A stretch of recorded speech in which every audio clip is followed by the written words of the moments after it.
నమస్తే, welcome to daily focus. నీ కుమార్ దామిరా. తెలంగాణ అన్నపూర్ణగా మారింది. ప్రతి ఏటా పుట్ల కొద్ది వరి ధాన్యం పండుతోంది. ఏటేటా గోదాముల్లో బియ్యం నిల్వలు పెరిగిపోతున్నాయి. కానీ సామాన్యుడికి మాత్రం బియ్యం ధరలు చుక్కలు చూపిస్తున్నాయి. ఏటేటా పెరుగుతున్న సన్న బియ్యం ధరలు ఆందోళన కలిగిస్తున్నాయి. హోల్సేల్ మార్కెట్ ధరలకు రీటైల్ మార్కెట్లో ధరలకు పొంతన లేకుండా ఉంది. ధరల నియంత్రణపై సివిల్ సప్లై శాఖ పర్యవేక్షణ పెంచాలని మార్కెట్ నిపుణులు సూచిస్తున్నారు.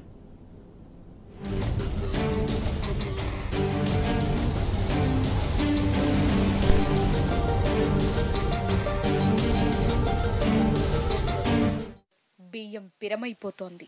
ఒకప్పుడు అన్నం వండితే పరమాన్నంగా భావించేవారట. కరువు కాలంలో గంజినీళ్లు తాగి గటుక తిని బతికిన మన తాతలు పండుగ రోజే బియ్యమన్నం వండుకునేటోళ్లమని చెప్పేటోళ్లు. మళ్లీ ఆ పాత రోజులు దాపురిస్తాయా? సామాన్యుడి కుండలు బియ్యానికి నోచుకోని రోజులొస్తాయా? గంజినీళ్లే అమృతంగా తాగి ఆకలి తీర్చుకునే కాలమొస్తుందా? గట్క సంకటితో బతుకు వెళ్లదీసే దుర్భరానికి అడుగులు పడుతున్నాయా? రోజు రోజుకు పెరుగుతున్న సన్న బియ్యం ధరలు చూస్తే అవునని అనిపిస్తోంది.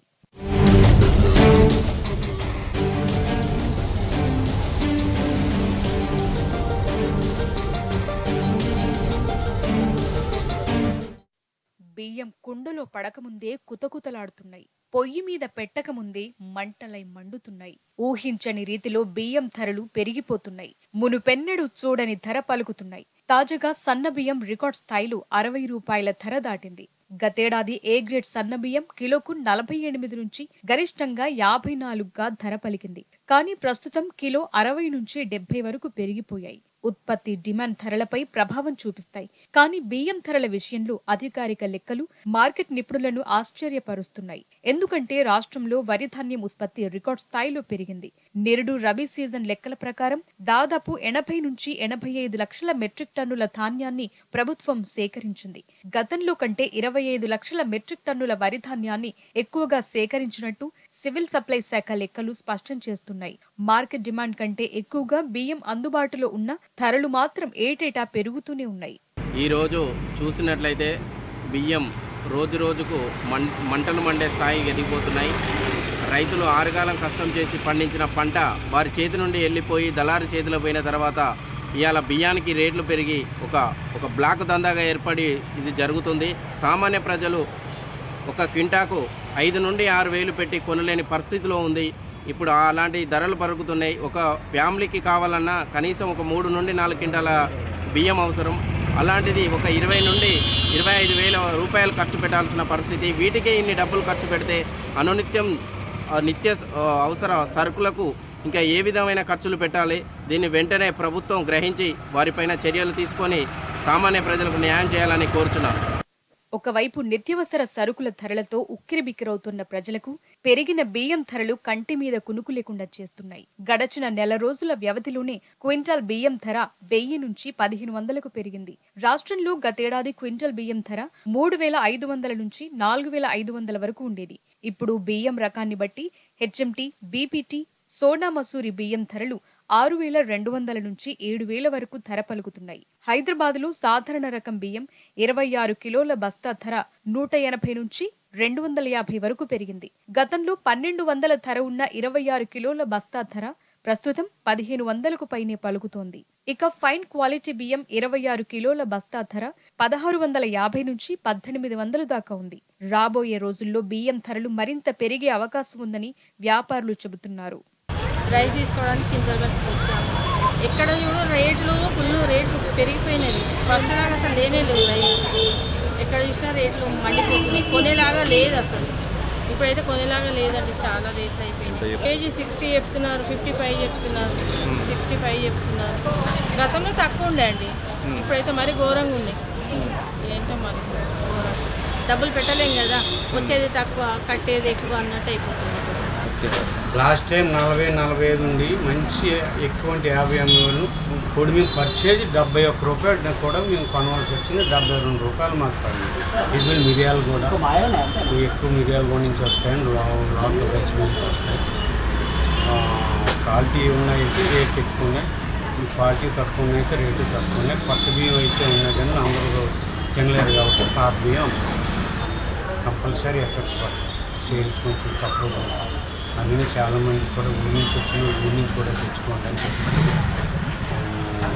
మళ్ళీ మనకి ఈ పంట వచ్చాక కొంచెం ఈ 3-4 నెలల్లో మళ్ళీ కొంచెం తగ్గే అవకాశాలు ఉన్నాయి. ఒకవైపు వరి ధాన్యం ఉత్పత్తి పెరిగింది, మార్కెట్లో బియ్యం నిల్వలకు కొదవలేదు. మరి ఎందుకు ప్రతి ఏటా బియ్యం ధరలు పెరుగుతున్నాయి? మిల్లర్లు, రీటైల్ వ్యాపారుల మాఫియా వల్లే బియ్యం ధరలు పెరుగుతున్నాయని నిపుణులు విశ్లేషిస్తున్నారు. జీఎస్టీ రాకముందు మిల్లర్లు, వ్యాపారులు క్వింటాల్ ధాన్యంపై 4% పన్నులు చెల్లించేవారు. కానీ జీఎస్టీ అమల్లోకొచ్చాక వ్యవసాయ ఆధారిత ఉత్పత్తులపై పన్నులు పూర్తిగా తొలగించారు. బియ్యంపై వ్యాట్ను సైతం పూర్తిగా ఎత్తేశారు. కానీ సామాన్యుడికి మాత్రం ఫలితం దక్కటం లేదు. పన్నులు రద్దు చేసిన బియ్యం ధరలు మాత్రం విపరీతంగా పెరుగుతున్నాయి. మిల్లర్లు, రీటైల్ వ్యాపారులు కుమ్మక్కై కొనుగోలుదారులను దోచుకుంటున్నారు. పౌర సరఫరాల శాఖ ఈ అంశంపై దృష్టి పెడితేనే బియ్యం ధరలు నియంత్రణలో ఉంటాయని మార్కెట్ నిపుణులు చెప్తున్నారు. 2000 ఇచ్చారండి, 250 ఇచ్చారండి. 2000 ఇస్తే 250 ఇచ్చారా? అంటే గతంలో ఎట్లా ఉండే రేటు? గతానికి ఇప్పటికి ఎంత పెరిగింది? అప్పటికి ఇప్పుడు 1400 ఉండేదండి, 1200 ఉండేదండి. ఇదే బ్యాగ్ అండి పెరిగింది. ఎంతమంది ఉంటారు మీరు? ఎన్ని కిలోలు ఎంతమంది ఉంటారు? మీకు ఎన్ని కిలోలు పడతాయి? మీ ఇద్దరు ఉంటామండి. మా పాపాలు వస్తుంటారు, వెళ్తుంటారు. అంటే ఇప్పుడు పెరిగిన ధరలు మీకు భారంగానే ఉన్నాయా? భారంగానే. వాచ్మెన్ జీతం వచ్చేదేమో 7000 అండి, 8000. మాకు వచ్చేది తక్కువ అని 2000 మాలాట అంటే ఇంకేముంది, 250 తక్కువ 2000 అండి. మాకు ఇచ్చేది 8000 అండి. మరి పేదోడు పోతే ఇంకెలాగ ఉంటుంది అనుకుంటున్నాం. ఇంకా పెరిగిపోతుంది, ఇంకేమవుద్దో మాకు తెలియదు కదా అండి. మరి రేట్లు అన్నీ పెరిగిపోతున్నాయి, ఇంక ఏం చేయగలరు. 80 రూపాయలు నూనె ప్యాకెట్ ఎంత 110 రూపాయలు అయింది. ఇంతకుముందుకు బియ్యం చూస్తున్నామో మనకి 1200, 1150 రూపాయలు ఉండే. ఇప్పుడు చూస్తున్నామో 1650 రూపాయలు, 1170 రూపాయలు అంటారు. చాలా ఇబ్బంది పడుతున్నాం. మాకు వచ్చే జీతం ఏమో నేను జుబ్లీస్ క్లబ్లో పనిచేస్తాను. నాకు 18,000 జీతము. అన్ని కట్టుగా 15,000 దాకా వస్తుంది. పిల్లల కాలేజీలు ఏం కట్టుకోవాలి, ఈ ఫీజులు ఏం కట్టుకోవాలి. అసలుకి చాలా ఇబ్బందులు ఉన్నాం. ఇప్పుడు ఇంత రేట్ అంటే నేను చాలా ఇబ్బంది పడుతున్నాను నిజంగా. అంటే నేనని కాదు, అందరూ ప్రజలు చాలా మంది ఇబ్బంది పడుతున్నారు. ఇప్పటికి చాలా ఇంతకుముందు 1150 రూపాయలు వచ్చేది. దాదాపు ఒక 4-5 నెలల క్రితము, అంతే 4-5 నెలల క్రితమే. ఈ 4 నెలలు 3 నెలల క్రితమే ఒకటేసారి 600-700 పెంచేసాడు. చాలా భారం అవుతుంది మా వరకు అయితే. నిజంగా మేము అసలుకి ఎవరికి ఏం చెప్పుకోవాలని అర్థమవుతలేదు, ఎక్కడ ఎవరికి ఏం చెప్పాలని అర్థమవుతలేదు. ఇప్పుడు చూడండి, ఇప్పుడు 2000 తీసుకొచ్చినాయి. ఇప్పుడు అసలుకి 1000 రూపాయల్లో మాకు బియ్యం వచ్చేది. ఇంతకుముందుకు 1000 రూపాయల్లో మాకు సేఫ్ అయ్యేది. ఈ 1000 రూపాయల్లో చాలా మేము అదే వాళ్ళము. బియ్యం ధరల విషయంలో అధికారుల పర్యవేక్షణ లోపం ప్రధాన కారణంగా తెలుస్తోంది. ముఖ్యంగా గ్రేటర్ పరిధిలో హోల్సేల్ మార్కెట్లో బియ్యం ధరలకు, రీటైల్ ధరలకు అసలు పొంతన ఉండటం లేదు. గ్రేటర్ పరిధిలో 250 రైస్ మిల్లర్లు ఉన్నట్టు అంచనా. ప్రతి ఏటా ఒక్కో మిల్లర్ వద్ద 50 నుంచి 60 టన్నుల బియ్యం నిల్వలు పెరుగుతున్నట్టు సివిల్ సప్లై శాఖ లెక్కలు చెబుతున్నాయి. జీహెచ్ఎంసీ పరిధిలో రోజుకు 40 నుంచి 50 వేల క్వింటాళ్ల బియ్యం వినియోగిస్తున్నట్టు అధికారుల అంచనా. గతంతో పోలిస్తే నిత్యం 5 నుంచి 7 క్వింటాళ్ల బియ్యం వినియోగం పెరిగింది. ప్రస్తుతం మిల్లర్ ధర క్వింటాల్కు 4200 నుంచి 4800కు పలుకుతోంది. మార్కెట్ చేరిన తరువాత రీటైల్ వ్యాపారులు ఇష్టారాజ్యంగా ధరలు పెంచేస్తున్నారు. నిన్న మొన్నటి వరకు గ్రేడ్ 1 సన్నబియ్యం కిలోకు 50 నుంచి 55 రూపాయలకు దొరికేవి. ఇప్పుడు ఏకంగా కిలో బియ్యం ధర 60 దాటింది. ఫలితంగా కేంద్ర ప్రభుత్వం జీఎస్టీ పరిధిలోంచి బియ్యాన్ని తొలగించినా సామాన్యులకు ఎటువంటి ప్రయోజనం లేకుండా పోతోంది. పరిస్థితి ఇలాగే కొనసాగితే సామాన్యుడి కంచంలో అన్నం మాయమవటం ఖాయంగా కనిపిస్తోంది. బియ్యం ధరల నియంత్రణ కోసం ప్రభుత్వం చర్యలు తీసుకోవాలని సామాన్యులు మొరపెట్టుకుంటున్నారు.